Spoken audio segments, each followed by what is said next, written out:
আপনি আপনার বিএনপি জামাতের বৈঠক কি দীর্ঘ সংলাপ পর্বের সূচনা এই লেখাটার মধ্যে নির্বাচনের একটি ইস্যু নিয়ে এসেছেন, যেখানে আপনি বলছেন যে নির্বাচনী অনিশ্চয়তার একটি সরাসরি ফল হয় বিনিয়োগ অনিশ্চয়তা, এবং এবারকার অনিশ্চয়তার আরও দুটো বাজে ফল হচ্ছে প্রশাসন আলস্য, অপেক্ষার মনোভাব এবং স্থানীয় সরকারবিহীন প্রান্তিক অঞ্চলগুলোতে উন্নয়ন করা, যেটি আপনি একটু আগে বলছিলেন।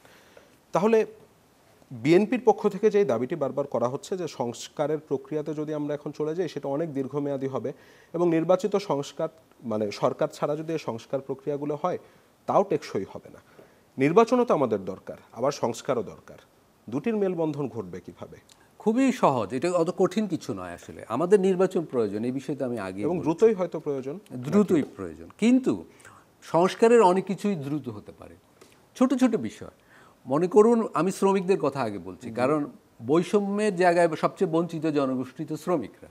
ফলে এই আন্দোলনের প্রধান সুফল তাদের দ্রুতই যাওয়া উচিত ছিল, সবচেয়ে বেশি সুবিধাভোগী তারা হওয়া উচিত ছিল। নিশ্চয়ই এই আন্দোলনের প্রধান সুবিধাভোগী গুলশান বনানীর মানুষ হওয়ার কথা না, এটা গাজীপুর আশুলিয়া শ্রমিকরাই সবচেয়ে বেশি সুবিধা পাওয়া। দেখুন, শ্রমিকদের রানা প্লাজা কয়েকদিন আগে গেল, রানা প্লাজার ঘটনার কিন্তু বিচার হয়নি। এই বিচারে কি বিএনপি, আওয়ামী লীগ, জামাতে ইসলামী বা বামপন্থী ডানপন্থী কারো আপত্তি হতে পারত? এরকম অর্থাৎ একটা জাতীয় মজুরি, ন্যূনতম মজুরি মানদণ্ড নেই আমাদের। 100টা খাতে তো ন্যূনতম মজুরিই নেই। হ্যাঁ, আবার 42টা খাতে যেই মজুরি নির্ধারিত হয়েছে, এগুলা মূল্যস্ফীতি যেই হারে বাড়ছে, এইসব মজুরির আবার রিফর্ম হওয়া উচিত, আপডেট হওয়া উচিত। এগুলা কি বিএনপি বাধা হতো বা জামাত বাধা হতো? আমার তো মনে হয় না। তাহলে বর্তমান সরকার রাজনৈতিক দলগুলোর সম্মতি নিয়ে এই ধরনের পদক্ষেপগুলো তো নিতে পারত।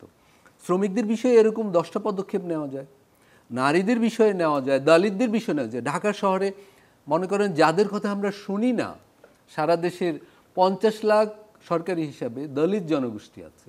এরা হলো বাংলাদেশের সমাজের সবচেয়ে বঞ্চিত জনগোষ্ঠী। মনে করেন চা শ্রমিকদের মজুরি 200 টাকার নিচে। আন্তর্জাতিকভাবে দারিদ্র্যের যে মানদণ্ড, যে দিনে $2 অন্তত আয় করতে হবে, তার মানে দারিদ্র্যের মানদণ্ডের নিচে তার মজুরি রেখে দিয়েছি আমরা। আমাদের যে সরকারই আসুক, মনে করেন বিএনপি যদি আগামীতে ক্ষমতায় বসে, তাদেরও তো প্রধান লক্ষ্য হবে দারিদ্র্য বিমোচন। গত 50 বছর ধরেই আমাদের যে কোনো সরকারের প্রধান এজেন্ডা দারিদ্র্য বিমোচন। তাহলে আমি তো একজন শ্রমিককে 200 টাকার নিচে মজুরি রেখে দিতে পারি না। তার মানে এটা সরকারের পদক্ষেপে সরকারের লক্ষ্যের সাথেই কন্ট্রাডিক্ট করে। তাহলে এখন যদি বর্তমান সরকার যদি শ্রমিকদের মজুরি বাড়ানোর, অন্তত দারিদ্র্য সীমার উপরে উঠানোর পদক্ষেপ নেয়, বিএনপি কি এটার বিরোধিতা করবে? আমার তো মনে হয় ব্যবসায়ীরা তো মনে হয় করবে না। তার মানে কিন্তু ব্যবসায়ীরা তো এই আন্দোলন করেনি, গণ অভ্যুত্থান হয়েছে তো শ্রমিকরা, ছাত্ররা। তার মানে কিছু সংস্কার করতে হবে যেটা সবার পক্ষে যাবে না, কিন্তু আন্দোলনের এজেন্ডা হিসেবে করতে হবে, যেখানে সংখ্যাগরিষ্ঠ মানুষ উপকৃত হবে। তার মানে কি রাজনৈতিক দলগুলোর সাথে অন্তর্বর্তী সরকারের আলোচনা একটু কমই হয়েছে? আমি বলবো আলোচনা হচ্ছে ভুল পদ্ধতিতে। মনে করেন 10টা সংস্কার কমিশন হয়েছিল, এইটা তো স্বাভাবিক যে রাজনৈতিক সংস্কারের জায়গায় বিবাদ বাঁধবে, তাহলে এই আলোচনাটা হওয়া উচিত ছিল সবার পরে। শুরু হওয়া হচ্ছিল শ্রমিকদের, নারীদের, দলিতদের অর্থনৈতিক সংস্কার, মার্কেট সংস্কার, বিচার বিভাগের সংস্কার, দুদক, মানে যেগুলো নিয়ে রাজনীতিবিদরা দ্রুত একমত হতে পারতেন। মনে করেন দুর্নীতি বন্ধ করতে হবে, এই সংস্কারে নিশ্চয়ই রাজনীতিবিদরা বাধা হতেন না, হলে জনগণ দেখতো, ওইগুলোই বিবাদ কম হতো, বিতর্ক কম হতো। কিন্তু শুরুই হয়েছে সবচেয়ে বিবাদিত বিষয় প্রধানমন্ত্রী পদ নিয়ে। দেখবেন যে প্রধানমন্ত্রী 2বার থাকবে না 3বার থাকবে, এই নিয়ে গত 1 মাস ধরে আলাপ হচ্ছে। এখন তো 1 মাস খুব ইম্পর্টেন্ট সময় আমাদের জন্য, কিন্তু শ্রমিকদের শ্রম কমিশনের রিপোর্ট নিয়ে 7 দিনেই কিন্তু ফয়সালা হয়ে যেতে পারত, কারণ ওই বিষয়ে রাজনীতিবিদদের বিবাদ কম হতো। তা আমি বলবো আমাদের যে বৈঠকের ধরন, সংলাপের ধরন আমরা উল্টোভাবে শুরু করেছি। ফলে দেখবেন এই রাজনৈতিক এজেন্ডাগুলোর বিবাদেই চলে যাবে অনেকগুলো মাস, এবং এর ভিতর নতুন নতুন এজেন্ডা হাজির হচ্ছে।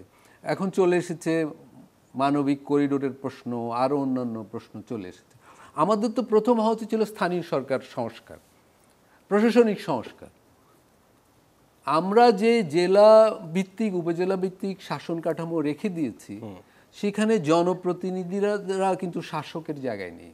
মানে জনপ্রতিনিধিরা চালক, সমাজের চালকের আসনে নেই, ব্যুরোক্রেসি চালকের আসনে রয়েছে।